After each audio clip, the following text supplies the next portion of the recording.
Okay, hi everyone, we'll get started. I'm not expecting a lot of people today. I think people are mad at me, but it's fine. So I just finished doing the last makeup exams.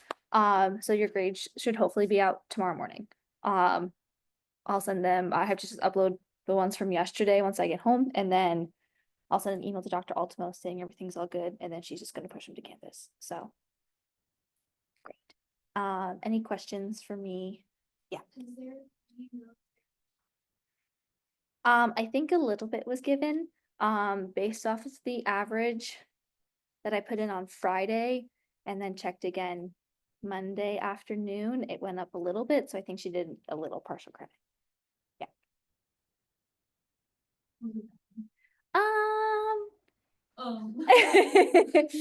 Um, right now the grade is like a 70 as the average after a little partial credit. So I think it's on par with what a test 3 acids and phase chemistry should be. I don't know, right? I just look at the averages, so I don't really know too much after that. But I think that was similar to the other classes, which is good, I guess. Um, any other questions about the exam? Did you think it was hard?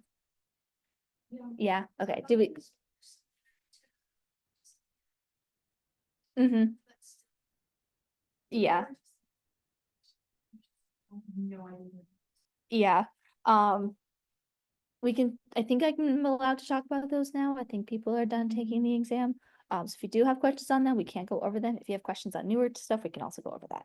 Right, the hour is yours, so I don't really, up to y'all. Any like content questions? Doing the stuff on Monday. Mm-hmm. I got lost on I understood how to get some of the stuff, but at the start, whenever we had to do the equation to figure out what we wanted to get, Mm-hmm. that I did not understand exactly what.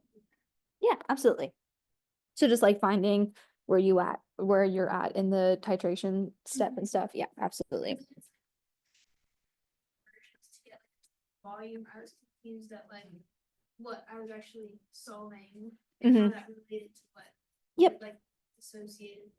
Yep. Okay, let me just pull up those notes. He didn't label them as he was going, so I was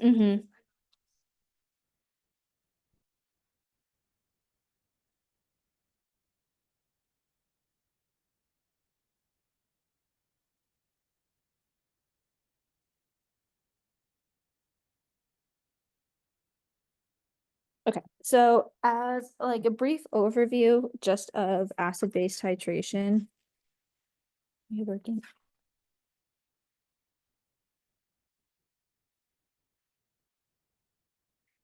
Right, when we're doing a titration, you have something in a beaker. Right, this could be an acid. And then you will be titrating in base.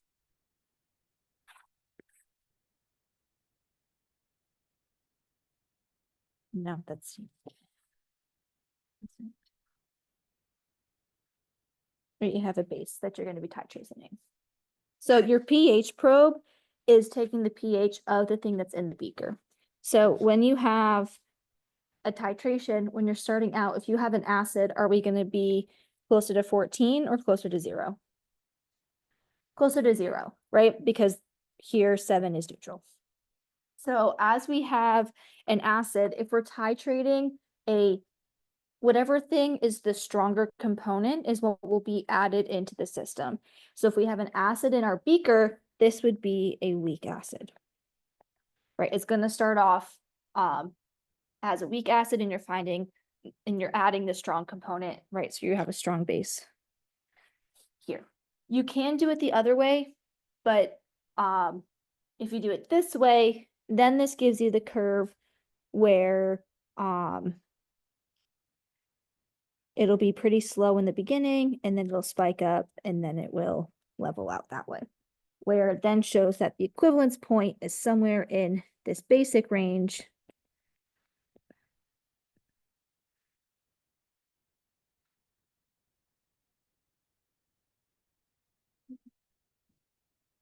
And that's because we have a stronger base.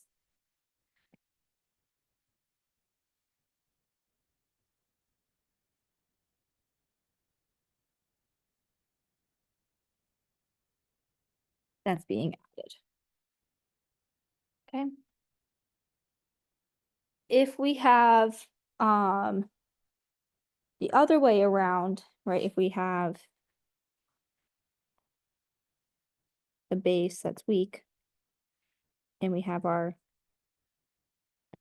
acid that's being titrated in, it's just going to look different, right? It'll have quick drop off and then buffer region, drop down and come out. And so here, now our equivalence point is in the acidic range.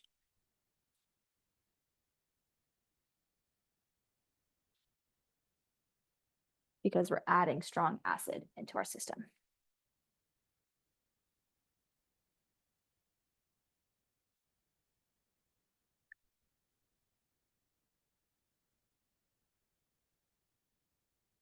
Okay. So when we are above the equivalence point, so when we have, so any questions on the graphs? Did you have to do this in lab? Okay, so you kind of recognize those. So this is very reproducible in lab, right? And the difference between a weak base and or a weak something and a strong something is that we will always have a buffer range and then a equivalence point that's biased towards either the acid or the base. But if you have two strong acid, strong base situation, then your equivalence point will always be 7.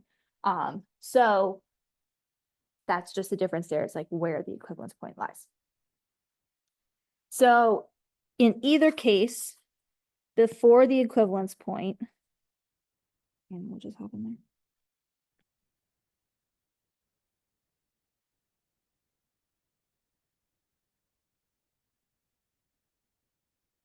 What is in excess? The strong or the weak component?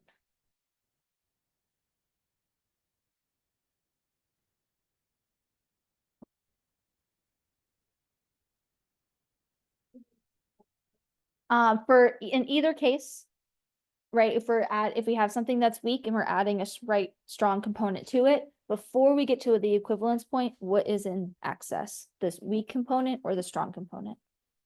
The weak component, right?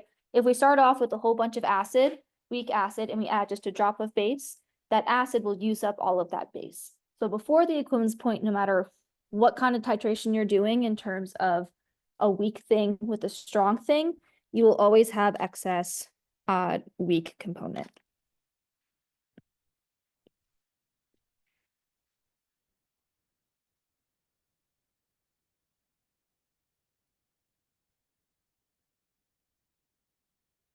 So as an example, if we are titrating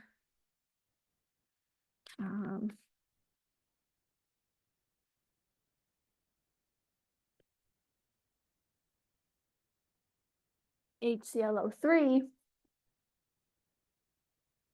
with sodium hydroxide, what is the identity of HClO3? This is a weak acid. What is sodium hydroxide? Strong base. So this means that your NaOH is limiting reactant.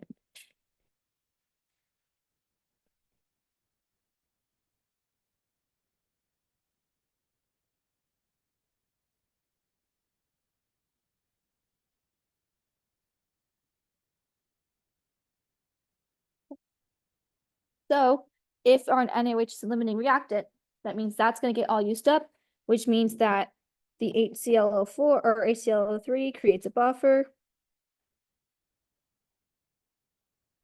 And we use Henderson-Hasselbalch equation.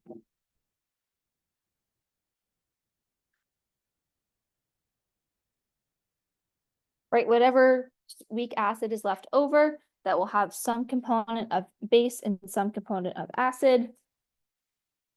Right, it'll have that weak acid and its weak conjugate base. Then we can make a buffer that way.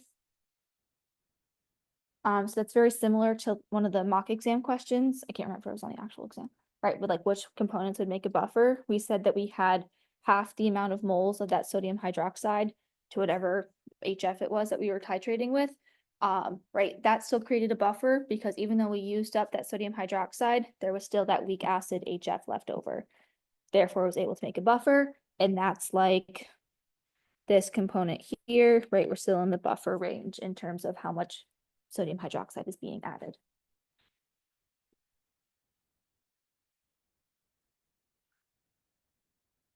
Okay, questions on before the equivalence point? All right. So at the equivalence point, what does that mean? Yep, the moles of acid and base are equal.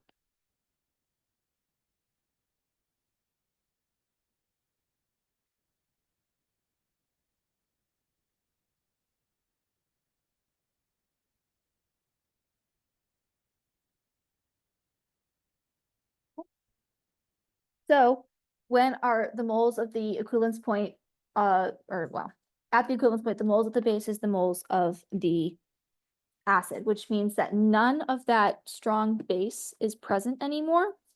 However, none of that weak acid is present anymore. And that's that weak acid, right, in our example of HClO3. So if we have HClO3 in water, what is that going to make as its conjugate base?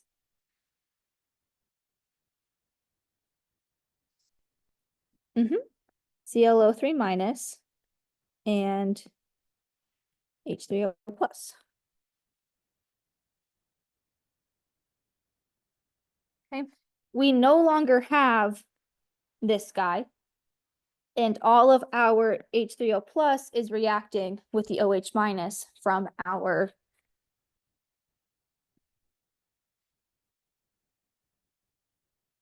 OH minus from our strong base. So what's left in solution is your weak conjugate base of your weak acid. This can then react, and you're going to set up an ice table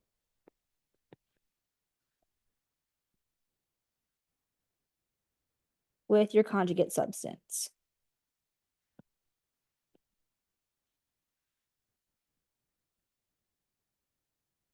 So now that ClO3 we produced from reacting with our sodium hydroxide, due to equilibrium, we have to put a little bit of base or a little bit of that conjugate acid back. So we'll create an equilibrium reacting with that conjugate base to make HClO3 again and OH minus.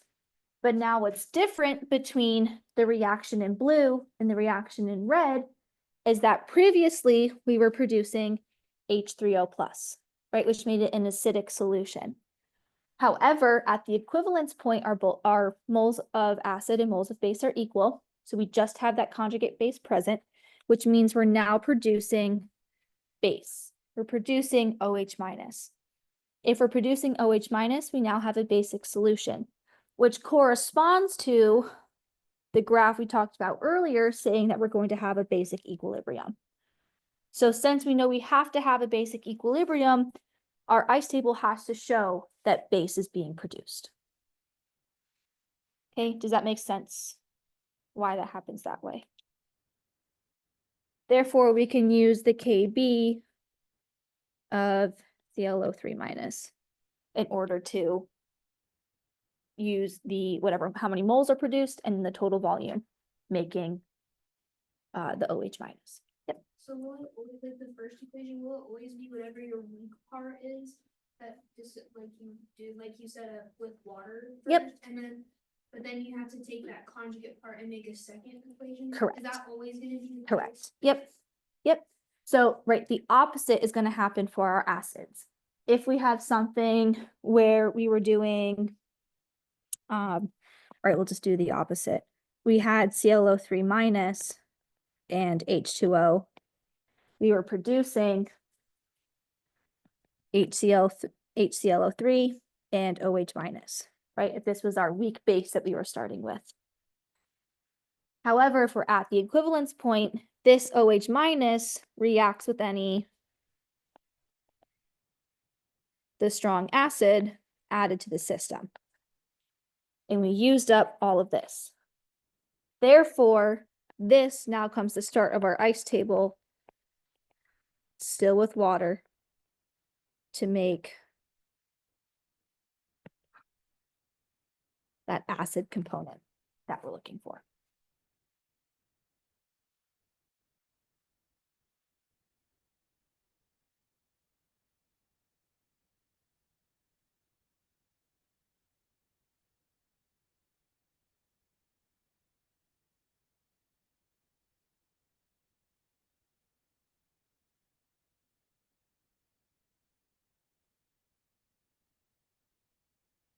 Does that make sense between the two?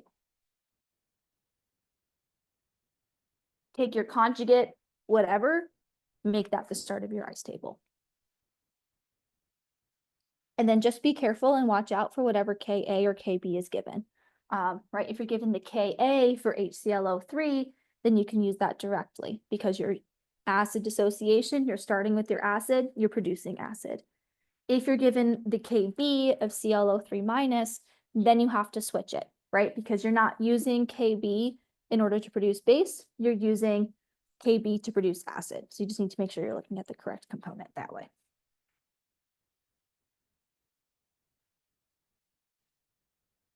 Okay, does that help with the equivalence point? Does that make sense? Okay, great. So then after the equivalence point,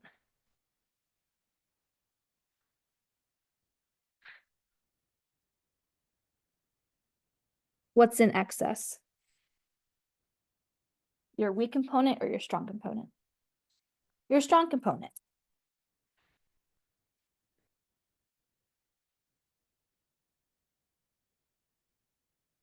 So then this just becomes normal dissociation, right? So if you have NaOH, and right, you're going to use up all of that to use up your to get to the equivalence point. So you can still do the math to see how much of your weak acid would be used up from that being limiting reagent. But NaOH will dissociate into Na plus and OH minus. So you can just take the negative log of OH minus, whatever that concentration is, of whatever's left over, and that would give you the POH, and you can get the pH that way. But we know that this would be a very high pH.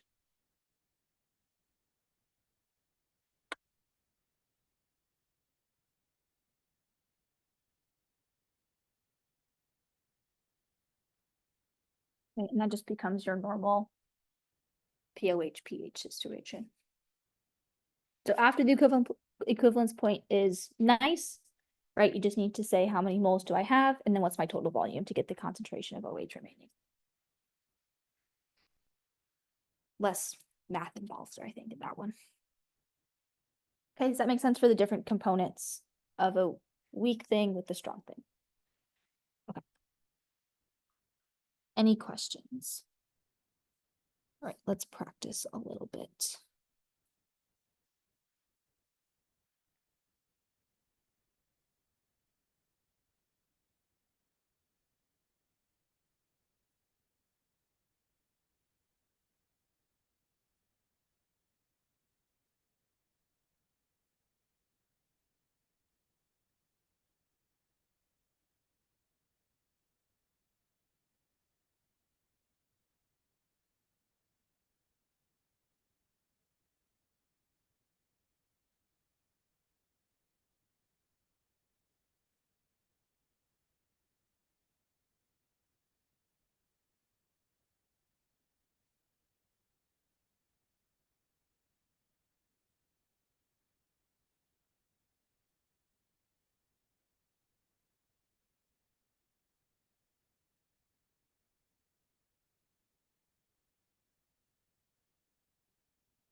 So you start with 30 milliliters of 0.1 molar HF.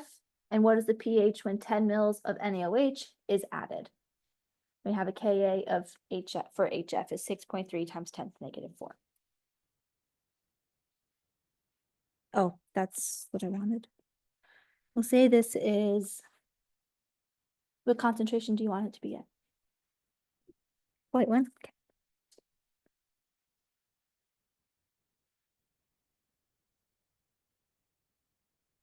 Okay, so what do we need to do first?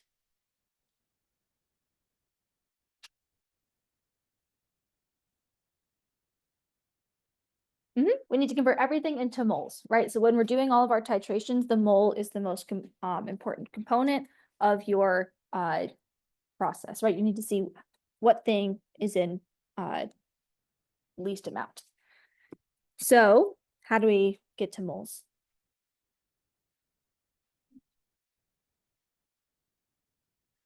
Perfect, right? We're going to take our volume and our concentration.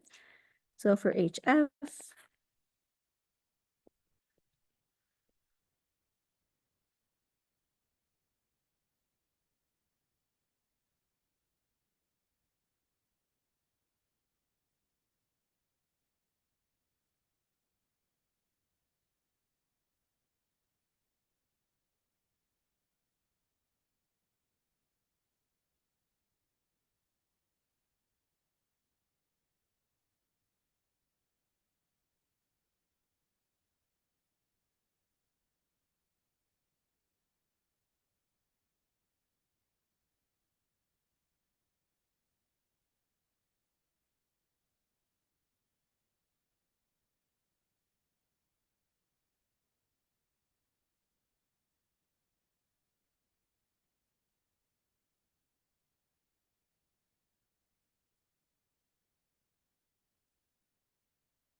so we end up with 3.0 times 10 to the negative 3 moles of HF and 1.0 times 10 to the negative 3 moles of NaOH. Do we agree on that?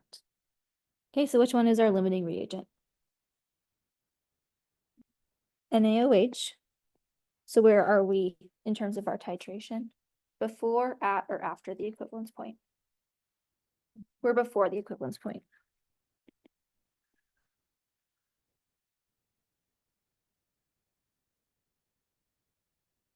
Okay, great. So what does that mean? What do we have to do?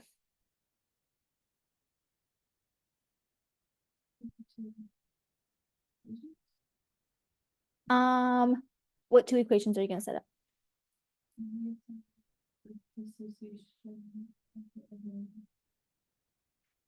Of the HF. Mhm. The one. The other one. So we don't need the other one actually for this one. Because, right, we have HF and water and is producing F minus and H3O plus. Because if we look at the first equation in red, the HF and NaOH goes to NaF and H2O. That's like kind of crude of what's going on here. But if we think about it as 3.0 and 1.0, this 1.0 will get used up and it'll make, let me move this a little bit.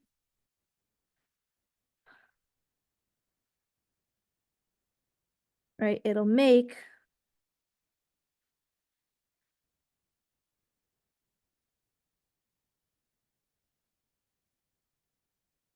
1.0 of the NaF, which means that in our second red equation, we have 2.0 and 1.0 of the HF and the F minus. Do we see how that carries over? Okay, right, and this is just times 10 to negative 3, times 10 to negative 3. Okay, so this already sets up an ice table for us for a weak acid. We don't need to make a new reaction because we have components on both sides. We have an equilibrium established, and we have components of our weak acid and our weak conjugate base. If we don't have one of those components, then that's when we make the second equation. Okay. Can we use 2.0 times 10 to negative 3 and 1.0 times 10 to negative 3 directly?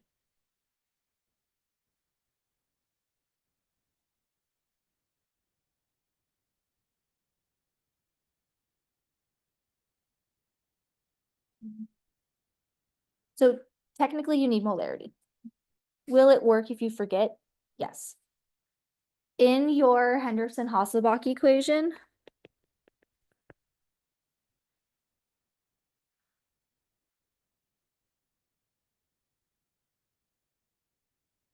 we have the concentration of A over the concentration of HA. In this scenario, your volume component that you're going to use to change to molarity will be the same, right? If we want to change this to molarity, what's our total volume?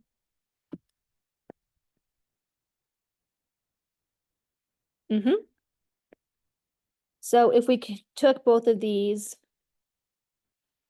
and divided them by 40, we see that 40 milliliters ends up on the bottom of both of them, and then we're going to divide by that. So they will technically cancel out. If you just plugged in the moles, it would work. But you do need concentration for everything else. So I recommend always going back to concentration just so you don't forget later on.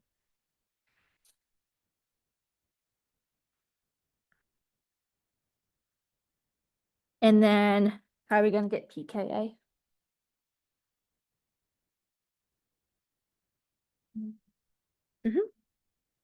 Negative log, and I gave you it 6.3 times 10 to negative 4 plus the log of what goes on top, the 1 or the 2? 1 will go on top.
So 2.90 is the pH. I think. Good. Okay, and then does that match what we expected it to be? Yeah, it does. Right, we are before our equivalence point with a weak acid, so we should be in that acidic range. We are not at our half equivalence point yet, where our moles of base equals the moles, or the moles of our weak acid equals the moles of our weak conjugate base. So we shouldn't be at the pKa yet. So we are still before that, and we're not basic at all. So that's good. Okay. So that's before the equivalence point. Does that make sense why we did this math? Okay. Let's look at it at a different time. So then if we had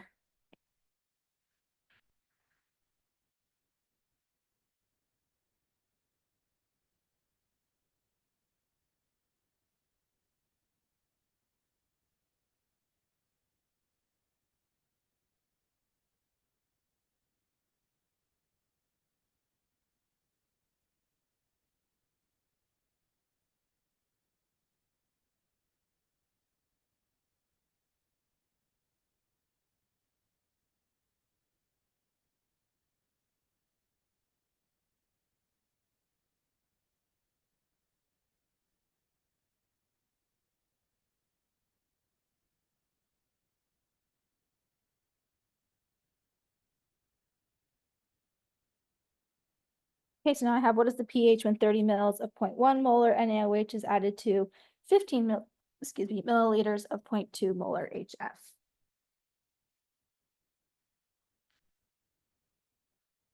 Can anyone tell where we're at now?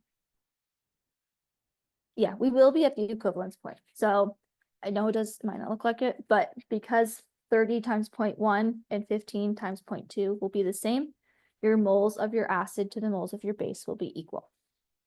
So again, looking at those components or those equations, right, we have HF and NaOH. This goes to NaF and H2O. Now we have 3.0 times 10 to the negative 3 and 3.0 times 10 to the negative 3. Those will both react together 1 to 1. We'll get rid of both of those.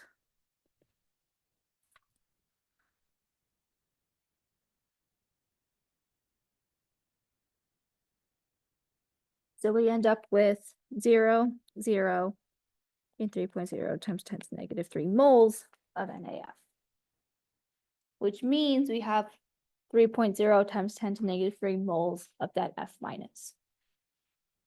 We don't have any HF anymore. All right, so now if we look at our equations,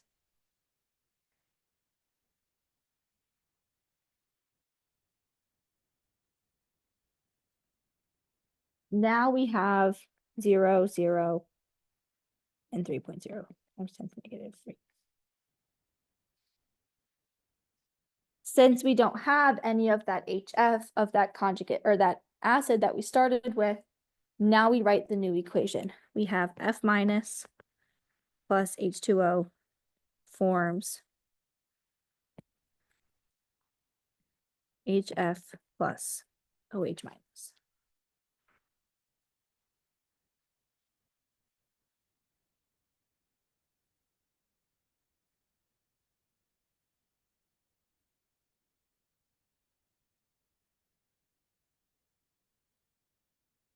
Right, and now this turns into our ice table. So what do we need to do with the moles of F minus?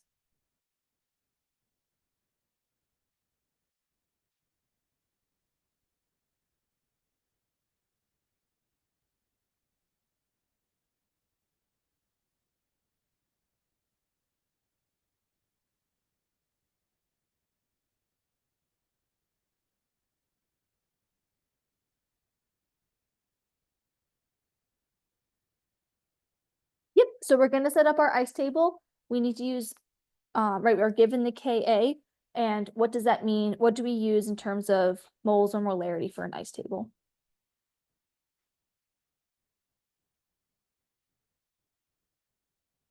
Do we use concentrations in ice tables or moles in ice tables? Concentration, yep, so we're going to convert our 3.0 moles into molarity.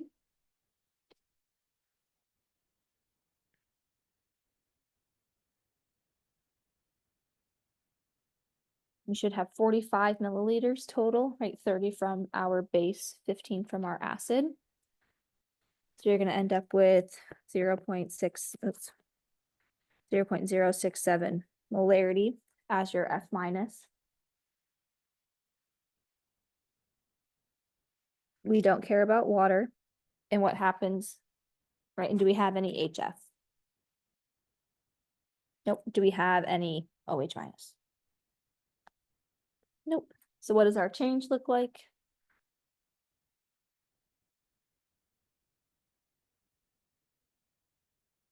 Minus X plus X and plus X. And we have 0.067 minus X, X, and X at equilibrium. Right, just our normal ice tables.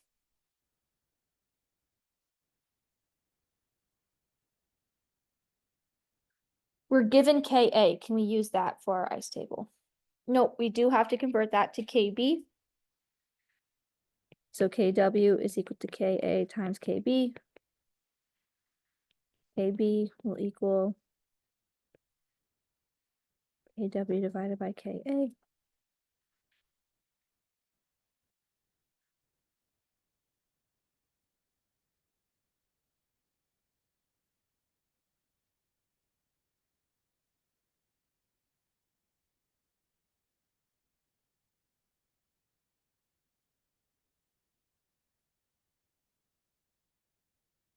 So I got Kb equal to 1.59 times 10 to negative 11. Can we use the assumption for this one? Yeah, that's going to be good enough. So 1.59 times 10 to the negative 11 is equal to x squared over 0.067.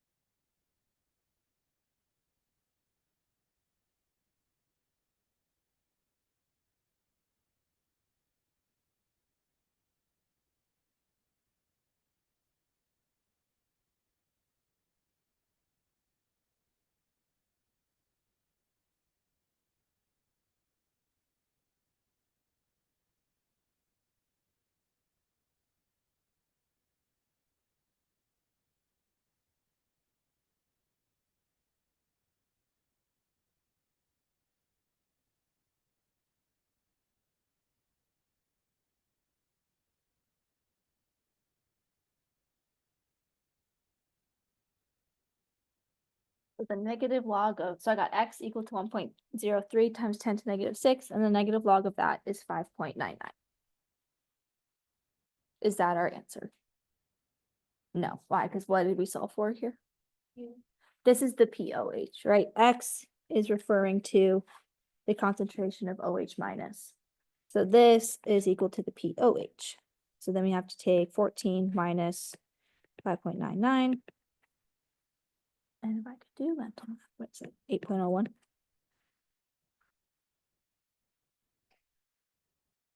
Does that make sense for where we expect this to be in our titration? Yep. So the first like equation we did was like HF plus NaOH. Can you explain like why like we had to do the two other?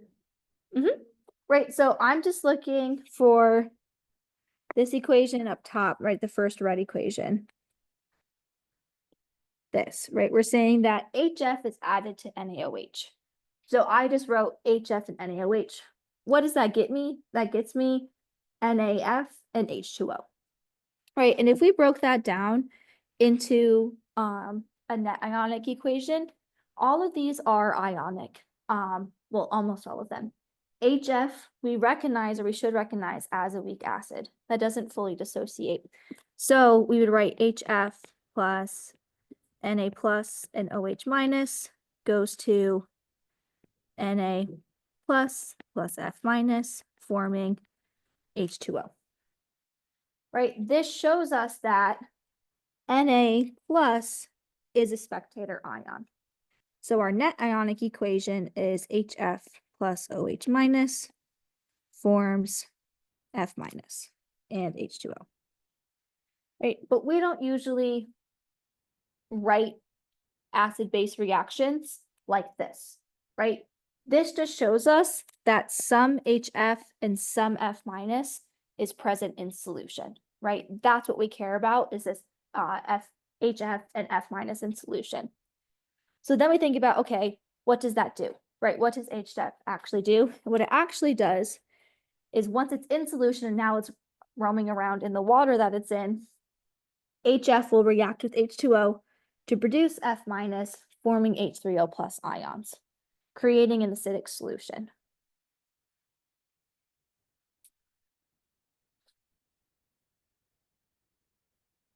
It will react as HF and OH to form F minus and H2O until we reach the equivalence point and there's nothing left, right? Until something gets used up.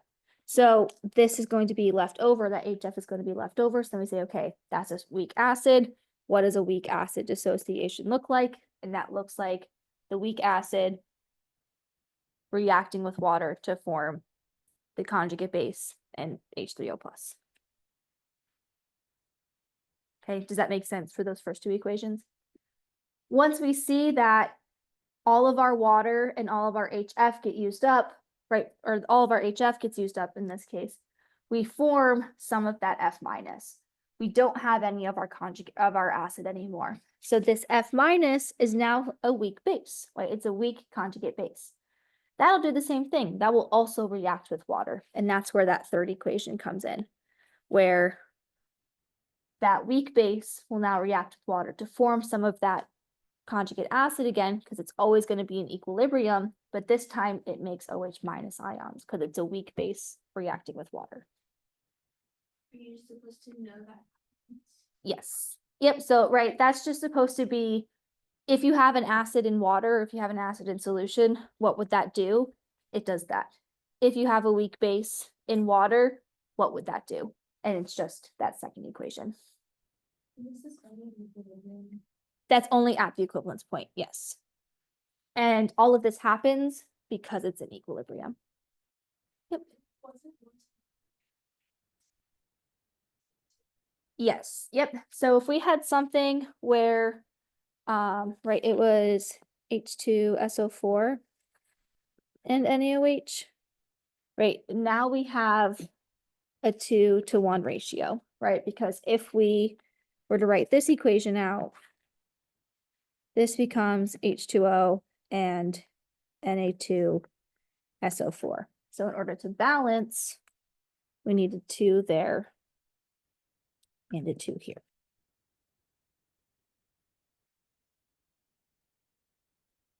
So then that just becomes regular stoichiometric equations. So when you have, right, your molarity and stuff, you just have to see your ratio of 1-to-1 of how many moles are going to be added up.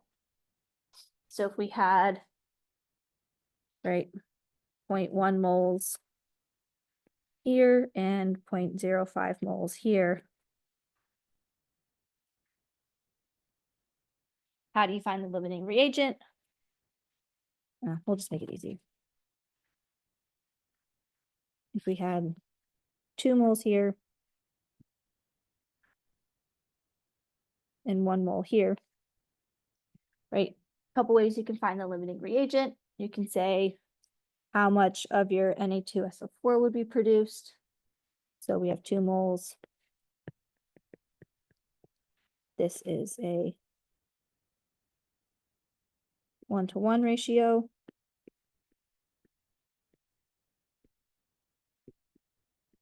So 2 moles of this gets produced. Or you can say you have 1 mole of NaOH.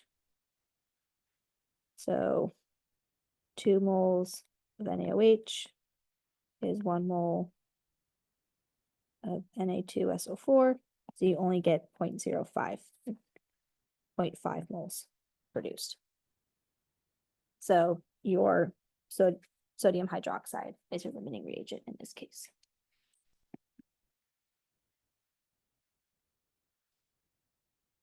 If they were flip-flopped, if you had 1 mole of the H2SO4 and 2 moles of the sodium hydroxide, then you would be at the equivalence point.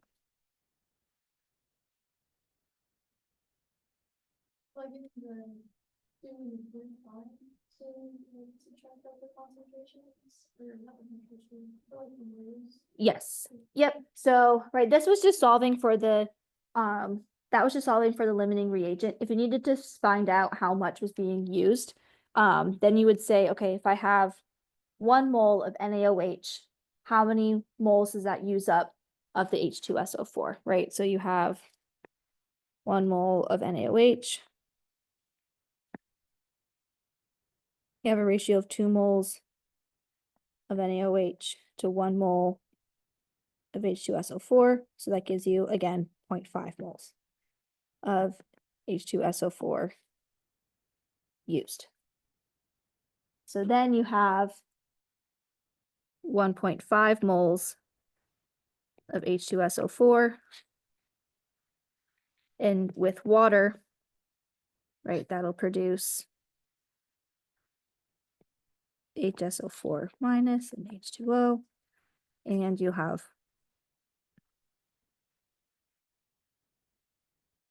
1.5 moles of this and 0.5 moles of the other. I don't think we're going to ask you on an exam diprotic. It might just be more for your homework. They get complicated, but the concept is there. Or they might just ask you, are you before, at, or after the equivalence point kind of situation on an exam. But does that make sense? Here or at equivalence point or after based on if the moles are equal or not? Yes, yep. Right, so you just have to compare the moles. Right, this is also a bad example because I realized I gave you a strong acid and a strong base. But the concept is there. And right, in any case, if your weak thing has more moles, you're before the equivalence point. If your strong thing has more moles, then you're after the equivalence point. Okay, does that help with what we did on Monday? Okay, do you want to see what happens after the equivalence point? Do you feel comfortable with that?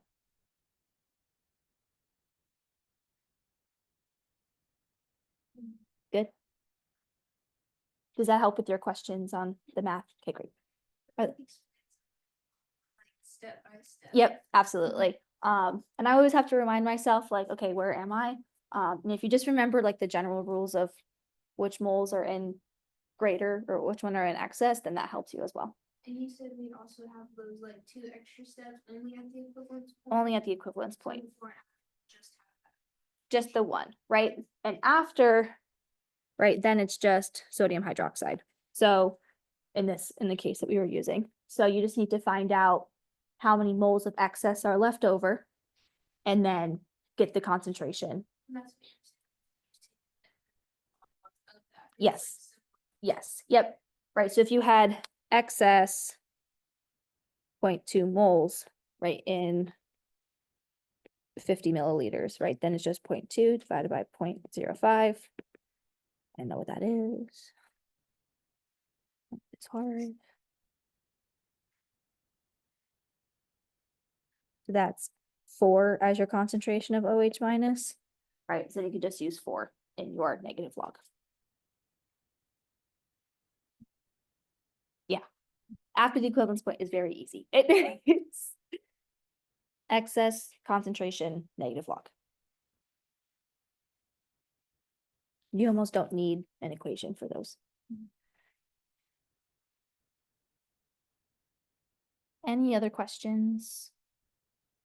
Do we understand oxidation numbers today? Yeah, those are pretty easy. Well, I won't say that pretty easy. You might find them very hard. But if you are able to remember the rules, they're just like a puzzle, right? Just an algebraic equation. The important thing to remember is that oxidation, you are losing electrons. And I always say that you get more positive. So there's a whole bunch of, right, oxidation, losing, more, positive, everything has O's, all the O's go together.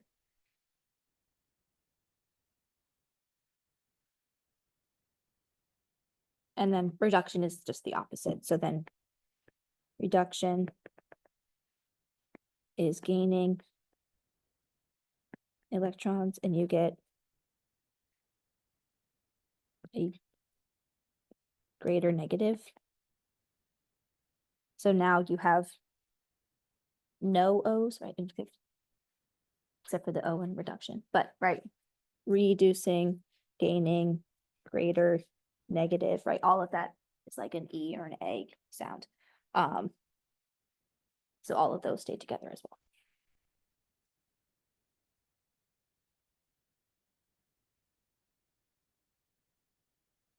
Okay. Any other questions for me?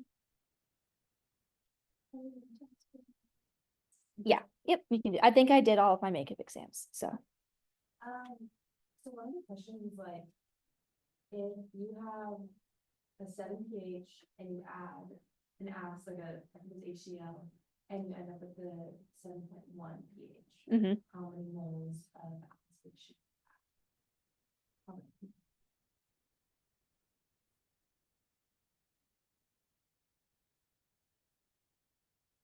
Remember what exam number you had, or what exam version? Oh. You remember what color it was? No, That's fair. I don't think it was yellow.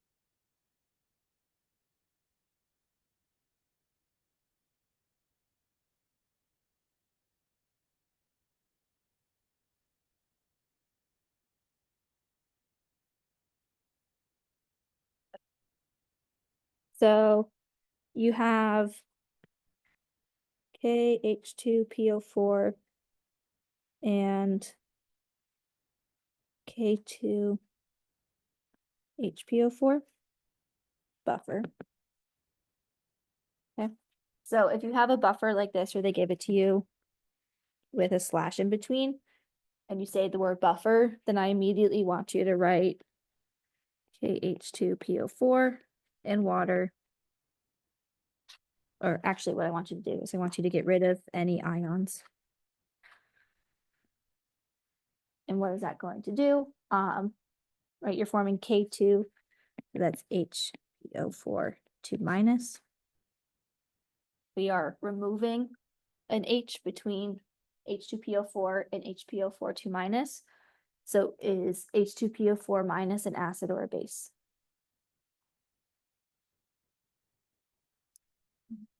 It's an acid, right? We have two H's and we're minusing an H to get to HPO4 2 minus, which means that, right, we're losing a hydrogen, we're giving it up. A hydrogen donor is an acid.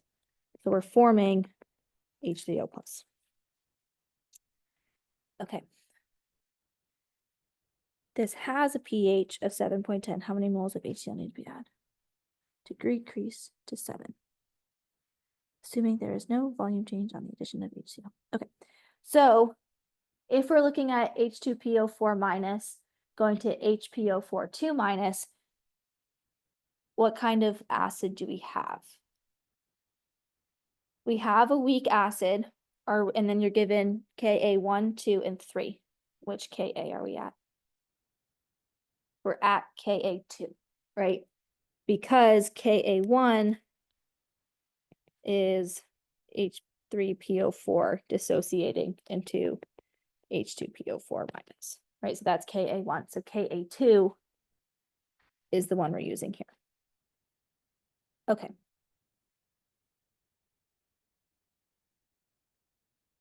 So what we know here is that we're in a buffer and we have a pH of 7.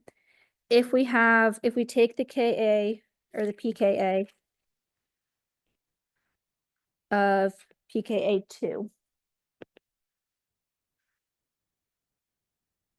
then we get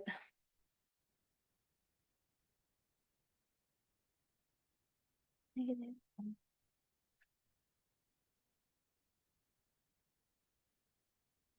And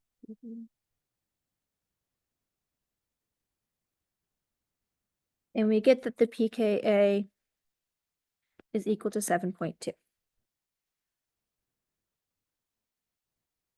We're in a buffer, so we know that pH is equal to pKa plus the log of A minus over HA. So we know that currently right now, pH is at 7.1, which is equal to 7.2 plus the log of A minus over HA. So we know right now, before we add any HCl, that the log of A minus over HA is equal to 0.1. Which means that our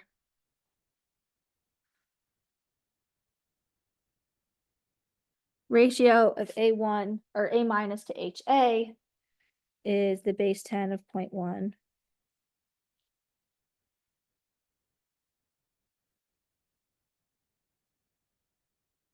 Right, 10 to both sides. So that's 1.26.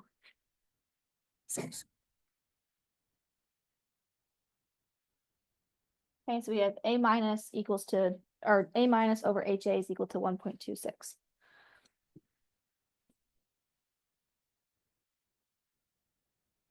That's what we're currently at for our ratio. We need to get a ratio of, right, we want 7 at this point now, so we have 7.2 plus log of the same thing, right? I'm just going to put that in parentheses. So in this case, now we need A minus over HA to equal 0.2.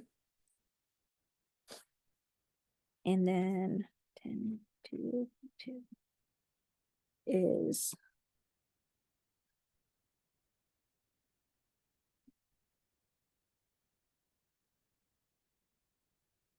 1.58 for our ratio that way.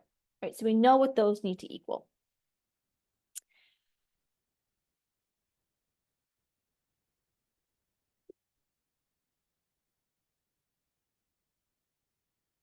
How does that help you?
My brain is buffering.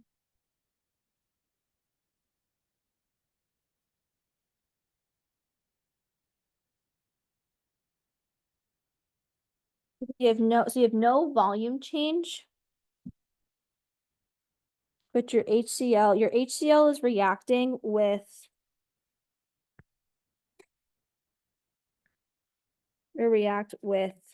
your A minus. So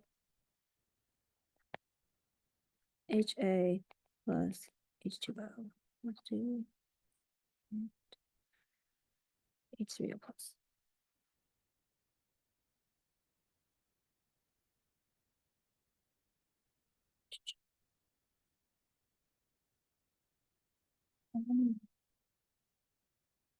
This is a hard question. I think this is what I said was going to be on the test as like something she could put on, and I didn't even know.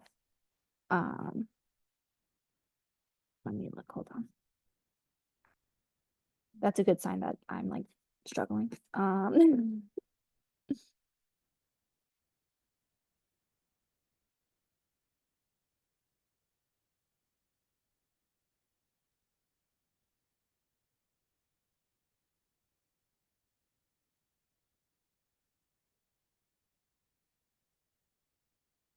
Get to moles.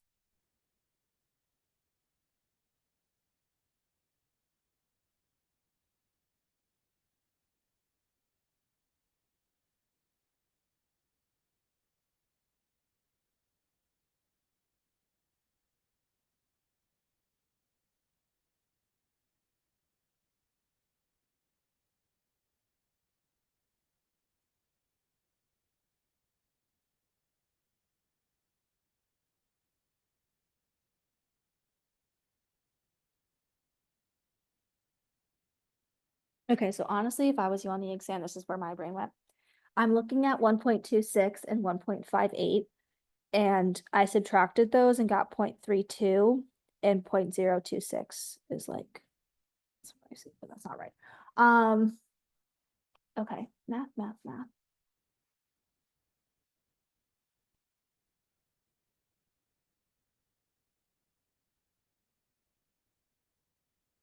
How many? Let me think about how to do this and I'll get back to you, which is so embarrassing.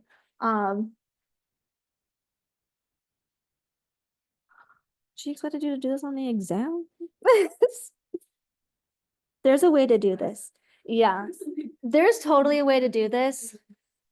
It is just a Wednesday night and my brain is not working apparently. Oh.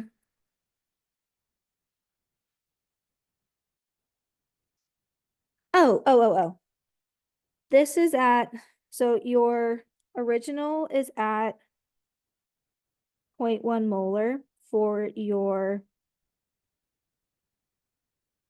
KH2. Yeah, this is at 0.1 molar. And you have a pH of 7. So, and then your volume is at, yeah, your volume is 1 liter, and that doesn't really matter because the volume is not changing. So if you know that you have 0.1 molar of your H2PO4, and you know that your, that's the concentration of your acid, then you can use this original ratio that we found here. And we said that the concentration of A minus is going to be 0.1 times 1.26.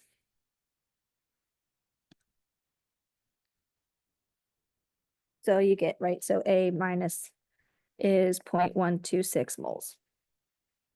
Or 0.126 molar. So now you need a reaction, right? So in your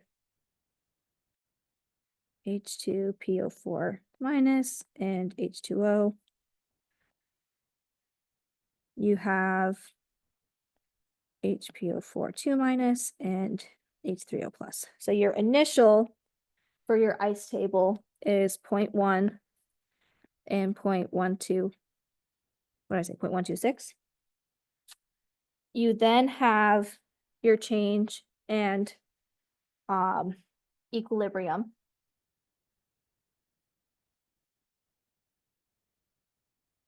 And you know that we need to get to HA times 1.58 is equal to A minus. These will both have a change component to them. So you have, right, you're adding acid, so it's reacting with your base. So this will be a minus X and this will be a plus X, giving you 0.100 plus X and 0.126 minus X at equilibrium. We know equilibrium is this guy here. So 0.126 minus X is equal to 0.100 plus X times 1.58.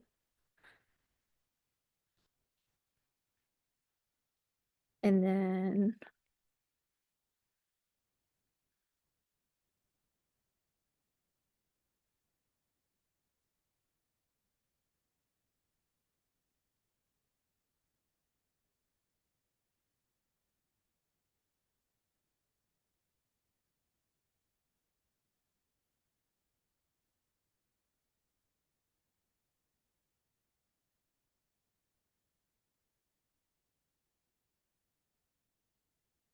that's gonna give you negative, is that right?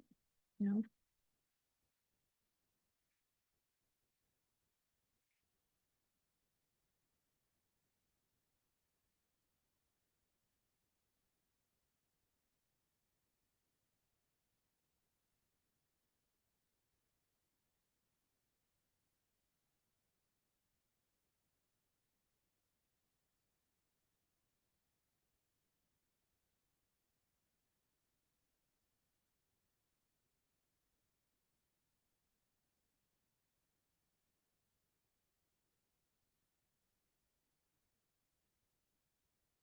You shouldn't get a negative. What did I do?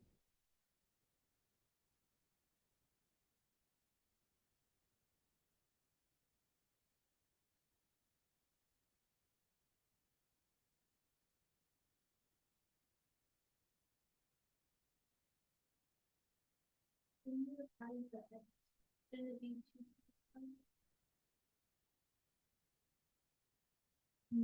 Yeah, but I'm still, right, I still get 0.158 here, and I have 0.26. So if I want to add x to both sides, right, it should be 2.58, but I still have to subtract.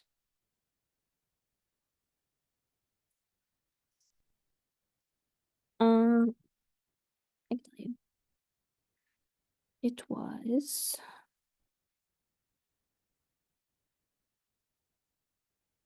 B, 0.101 moles. 0.010 moles.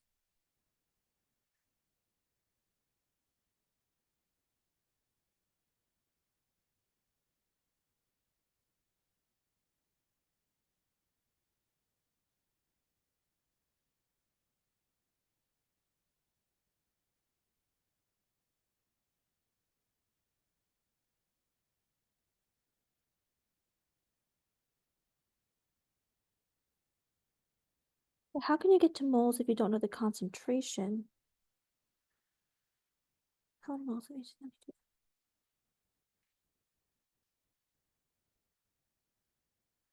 Let me think about this a little bit more. Because where my brain's going, I feel like should make sense, but I can't figure out my math. But do you understand like what I started to do? Right? Because we know what the pH is at the beginning and we have 0.1, then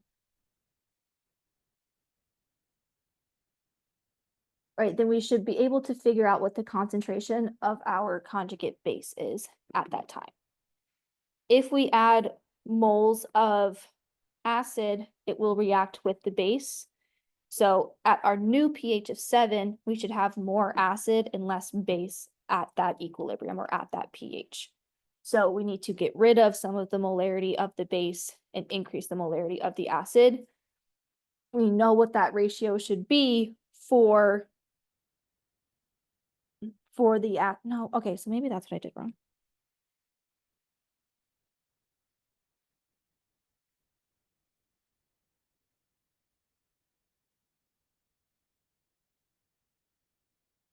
Yeah, we know what our ratio of our acid to the base should be, so we should be having more acid at equilibrium compared to the base. So I'll look at it again. And I can either tell you in class on Friday or I can send you an email. You can email me and just say, please provide answer, and I will provide answer. Or come find me in class on Friday. My brain is just not braining, apparently. It definitely has to do with slide 18 on the chapter 19 notes, right, where we talked about the sodium lactate and the lactic acid and the changing of HCl that way. There was a change in volume with that one, but it should be more straightforward because there's no change of volume on this question. So you can also look at that and try and figure it out based off of that one. That one, we know how much is being added. We need to find the pH change. So we're just working backwards with this one.